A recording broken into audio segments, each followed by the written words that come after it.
By the end of this video, you're going to understand how this one simple factor almost automatically determines the trajectory of your entire life. And it all has to do with this one factor. And if you're intelligent enough to stop it or to let it just continue driving your life forward. So let me tell you a story real quick. When I was 13 years old, and I started to get into a really bad video game addiction, I started to become a horrid addict. As you can guess, my grades started to drop because when you spend more attention in this one area, means you have to spend less attention in that other area. So as I started to play more and more games, my grades started to drop and drop and drop. So much so that I got to the point where I had straight failing grades.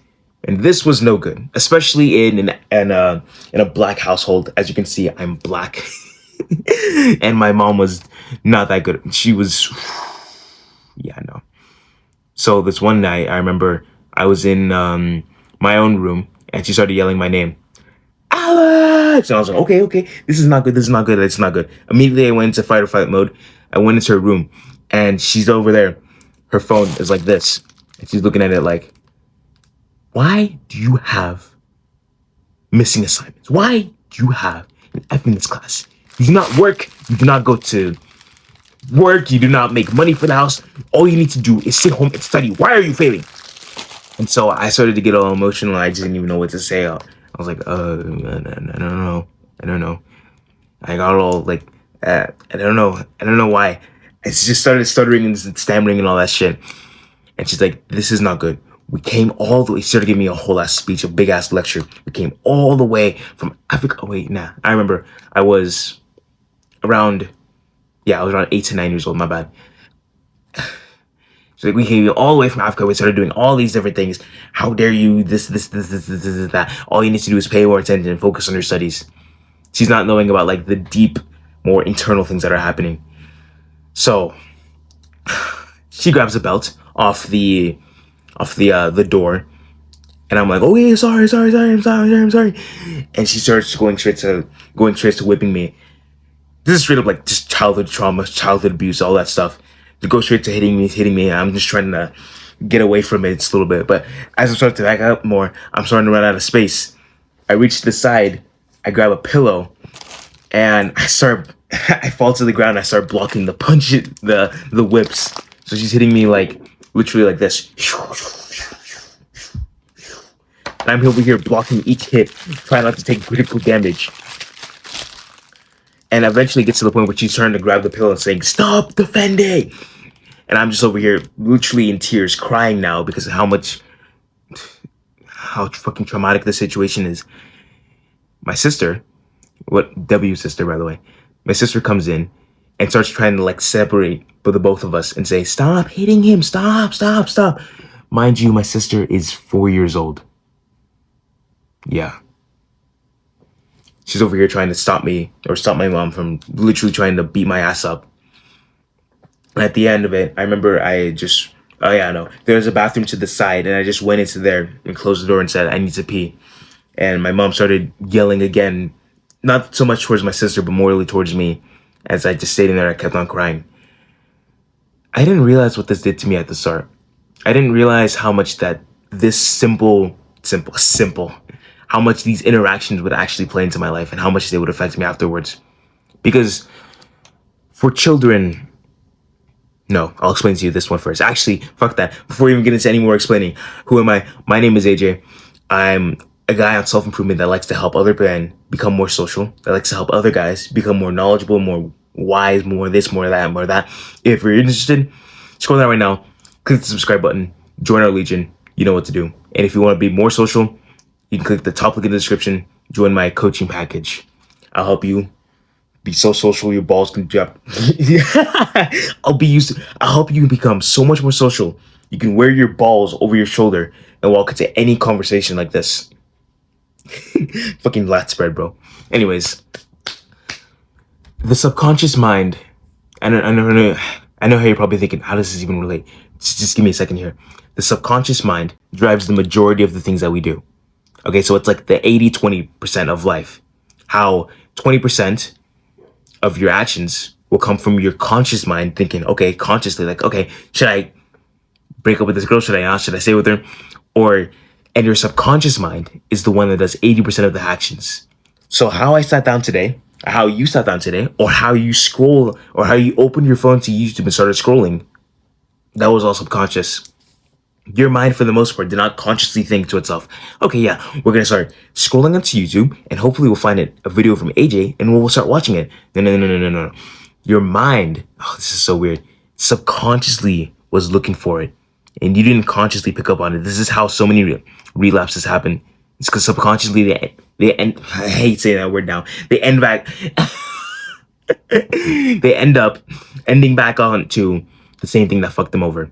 So another example would be, I was on the road about a few weeks ago, and I was driving to, I was trying to get onto the freeway, and it was so weird to me. Okay, so in order to get onto the freeway, I need to be on the right lane for this turn that's coming up in literally 2 miles. I'm over here in the left lane, and I'm not even consciously thinking about it, and all of a sudden, it's like my body just thinks on its own, turns on the fucking, what's it called, the blinker, looks over, move. And it's so weird how it took me about 10 seconds to realize, wait, hang on, what did I just do? Oh yeah, I'm in the right lane. Oh yeah, for the turn that's coming up. It was like my subconscious mind picked up on the fact that I was in the wrong lane, put me into the right lane, and I didn't even consciously realize it until 10 seconds later when I was thinking, why did I just make that turn again? It was so weird because before that, prior to that, I had been doing that same thing for about 6 months straight. It's just that I stopped doing it ever since I went back to being online. So I had less reason to go for a drive onto that freeway.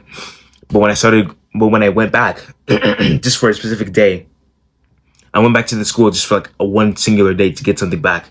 My brain automatically put itself into that situation. I was like, oh yeah, I haven't done that in a while, huh?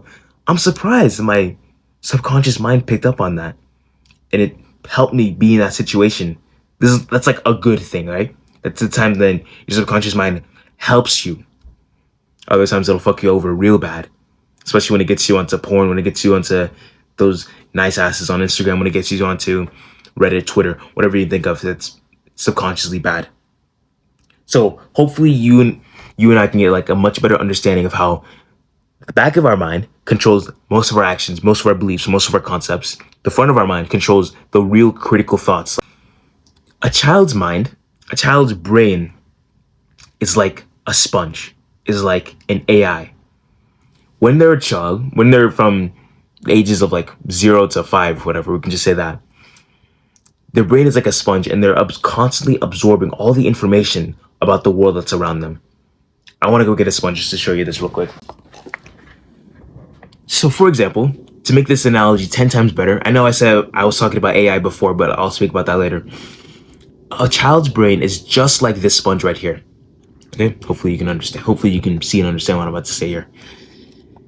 From when they're 0 to 5 years old, this cup of water right here is the world, is the beliefs, the concepts, the things they encounter, the things they do, the things they come across, this, that has to do with anything about the world. So this right here, this cup could be their parents telling them, no candy, we don't do candy here because candy is bad for you. Or it could be, no bad grades, we don't do bad grades in this house because if you get bad grades, you will be punished and abused. The child, from the ages of 0 to 4, is going to absorb everything around them, right? Because that's what children do. And just like that, there's nothing in the cup. It's all in the sponge. So the child now has his own beliefs, foundations, concepts, understandings about the world. Here's the weird thing about this. Once that has happened, once the child has formed its own beliefs and concepts about the world, it becomes 10 times, 1,000 times more, much harder to get out, to actually be able to erase themselves of all of this bullshit here. To do that literally requires years of therapy, years of reflection, years of journaling, years of this, years of that.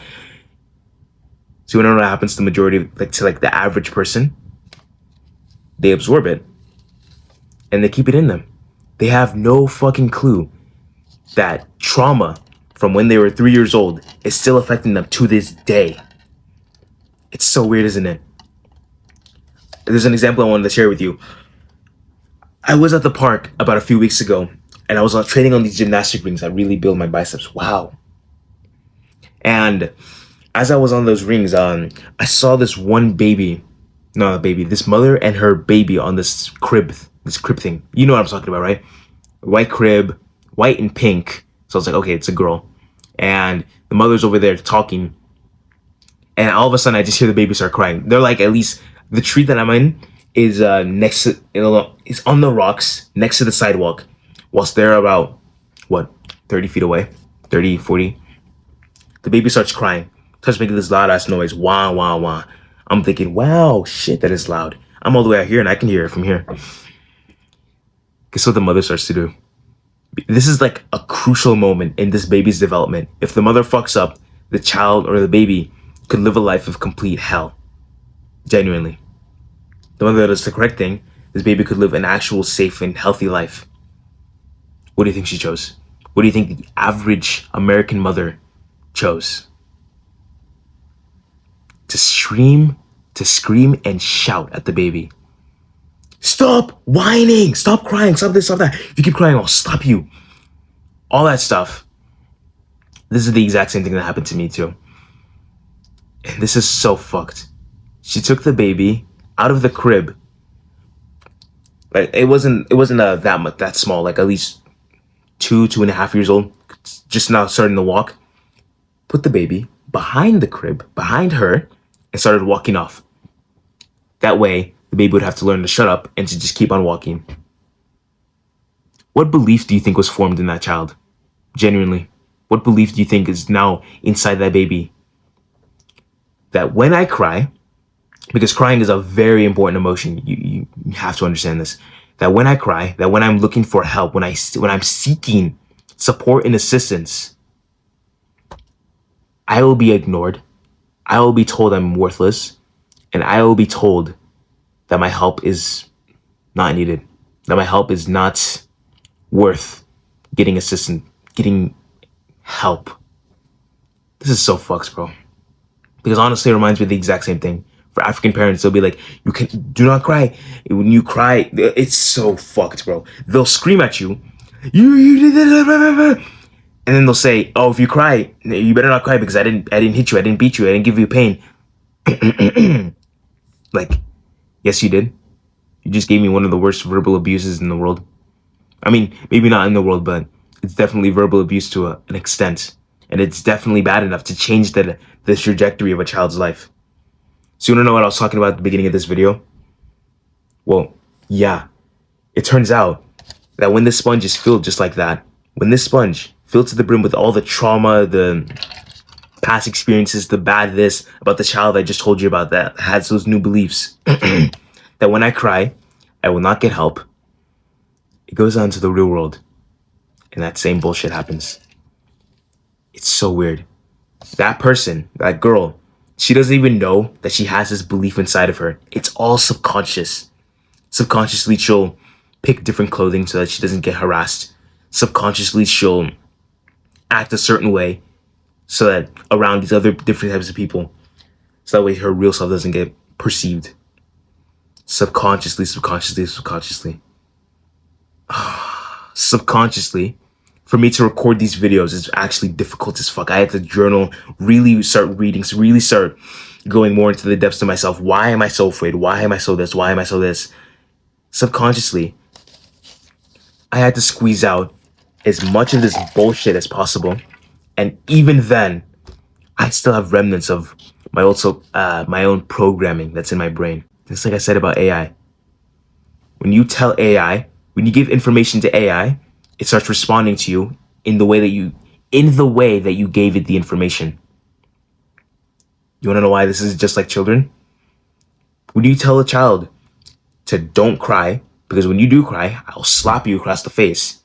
You're basically telling it, okay, so when I need help, because crying is a fight or flight emotion, which you probably didn't even know, not emotion, a fight or flight reaction. They are inherently learning that, okay, when I cry, every time I feel, when I need support and guidance, I will be punched and abused. I will be neglected. I'll be this, I'll be that, I'll be that.